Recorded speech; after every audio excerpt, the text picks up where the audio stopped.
Okay then, this is going to be a trip. The old Scream from 1984 and the new Scream. But of course it's not just Scream, because everything today has to have an empowered female added, and so it's Scream and Misty. I used to read Scream in the 1980s. So it was only out for about a year, right? And all of a sudden it just disappeared, and it was a mystery because it was the best comic book out on the market, and all my friends loved it. I really I couldn't wait till, I think it was every Wednesday, was it? No, actually every Monday. Every Monday it was released. I used to get it delivered. It's got my address on the back of the comic here, so I'd be so excited to hear it, coming through the letterbox on the Monday. And it's just awesome. It's so subversive, so rebellious, so naughty. You really felt like you were getting away with something reading this comic book. That surely this shouldn't be allowed to be released for kids to enjoy, but boys to enjoy. Because girls weren't reading Scream. This was a boys' comic, and that's the real difference between the comic books of the past and the comic books today. That there are no boys' comics today. I discovered that last week when I reviewed the Beano. And Beano was a comic book featuring Dennis the Menace. When I was a kid, I used to really enjoy Dennis the Menace bullying Walter the Softie, and I read it last week, reviewed it here on my channel. It's not the same anymore. Dennis the Menace isn't a menace anymore, and the Beano isn't a comic book for boys anymore. It's a comic book for girls, like every comic book today. And Screaming Misty is just joining the pack, and that's why Misty's involved. So who is Misty? Misty was a girls' comic, which I would have nothing to do with when I was an 11-year-old boy, because I was a boy. So why is Misty tagging along with Scream? Because, well, you can't have anything for the boys, can you? Not today. Right, so let's look at the interior. Let's look inside the pages of Scream and see what they're doing in 2017 and why it has no connection at all with glorious past. Okay, so the first story is the 13th floor. 13th floor is about a tower block with an evil computer called Max, and he takes bad people up the lift, dumps them onto the 13th floor, and basically tortures them, and they get what they deserve.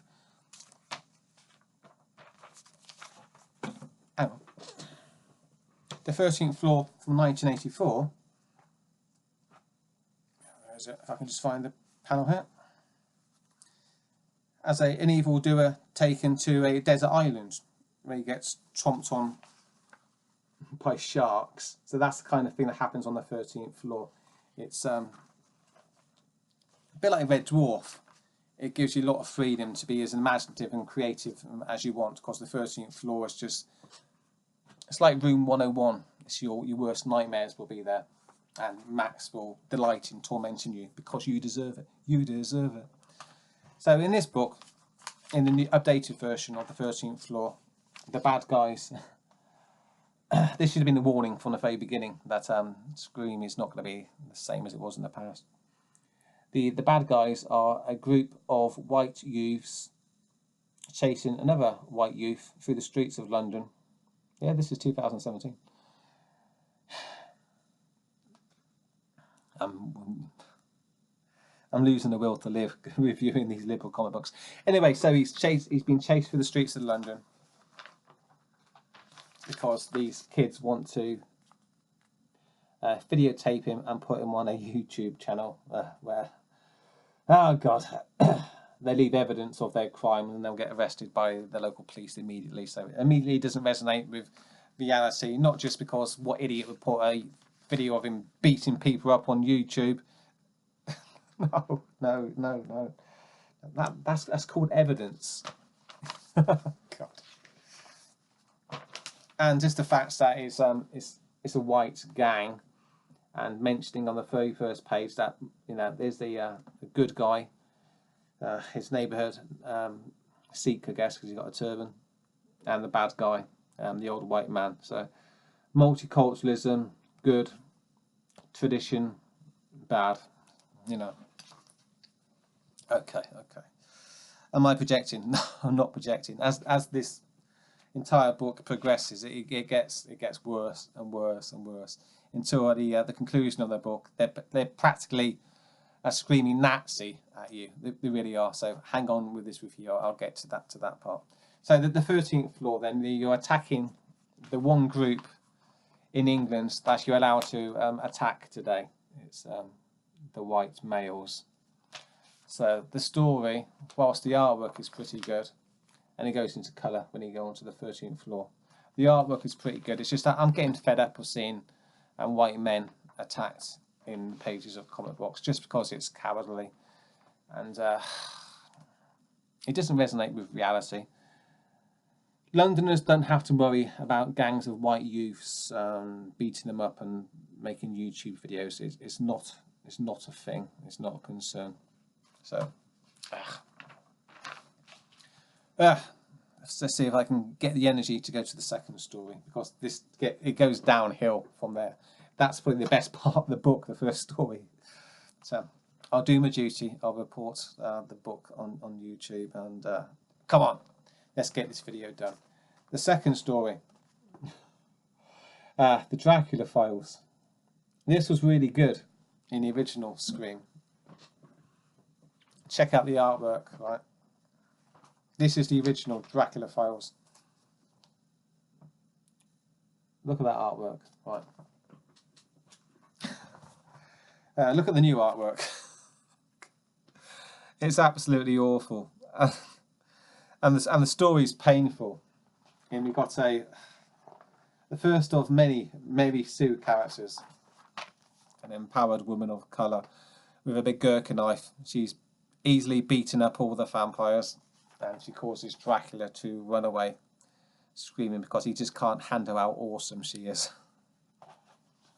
Okay, so it's the first instance then of a female character acting like the most masculine kick-ass of male characters.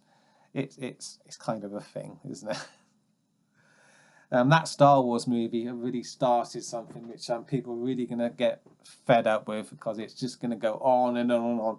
All these Mary Sue perfect female characters who are beating up all the men. So you get the first one in the Dracula Files with truly awful artwork. Right, enough of that. The next story is called Death Man. This will be a quick review, because all I need to say about Death Man is that the writer tried to cram in about 20 different characters from the past into about 8 pages of story, and there's too many people. You can't get involved in any of the characters because there isn't the space to do it. So it washes over you without making any impact at all, because too many characters, not enough space. So that's all I need to say about that story. And look at this outfit for t-shirts here. Look at the new bands for 2017. Bon Jovi, Def Leppard, AC/DC and the Misfits. Is that really what the kids are into nowadays? Really? Okay. Next story. We've got another Mary Sue character. Return of Black Max. A little girl on a skateboard, but she might as well be a little boy, because like all the Mary Sue characters, there's not 1 ounce of femininity about this character at all. And the villain who she's running away from is another white male bad guy, a German World War I fighter ace. But she doesn't have anything to worry about, because she's awesome, she's cool, she's a boy. And she just runs away from on a skateboard, and he's shooting his machine gun, but he's not going to hit her because she's too awesome. There we go. More female empowerment. Who are they trying to impress with these comic books? Are they going for the tomboy market? Or are they just trying to impress themselves by showing how progressive they are and how they can write young female characters as boys? No wonder the comic book industry is dying on its ass.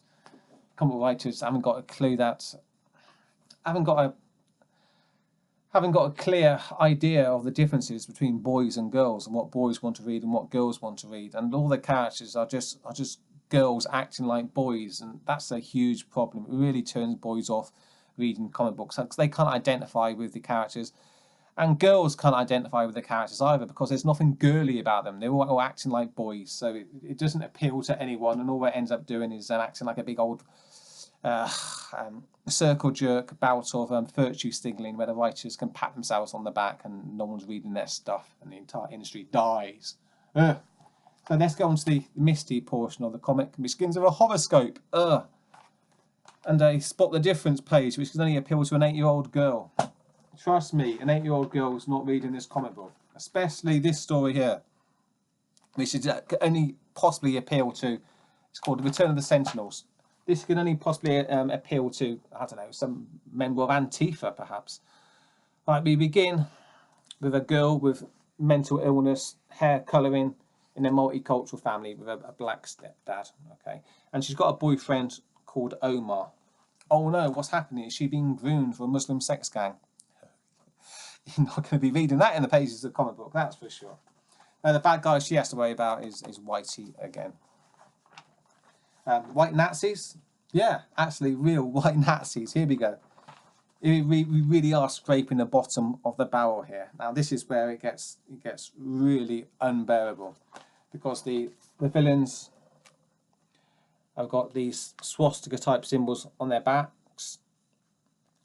They're talking about blacks and whites mingling as being disgusting. They're Nazis. She's punching them. One punch, I guess he's knocked out. I don't know. She got superpowers as well. Just endless. And just to make sure that there can be no doubt about what the writer's trying to do here, we actually have an image of Adolf Hitler and Oswald Mosley in front of 10 Downing Street, contrasted to the Muslim boyfriend and the girl with the mental illness haircut getting together. So telling the reader that there's a choice here. I guess you can have a future of Muslim men and Antifa girls, or the return of Adolf Hitler. Your choice. God, absolutely unbearable. And the last story is just another Mary Sue character with artwork that looks half finished, which is just, you know, being awesome and cool. And who they're trying to appeal to, again, it's a mystery. I don't think they're appealing to anyone but themselves. So that's the end of Scream Misty. Ugh. A rebirth. Oh God, no.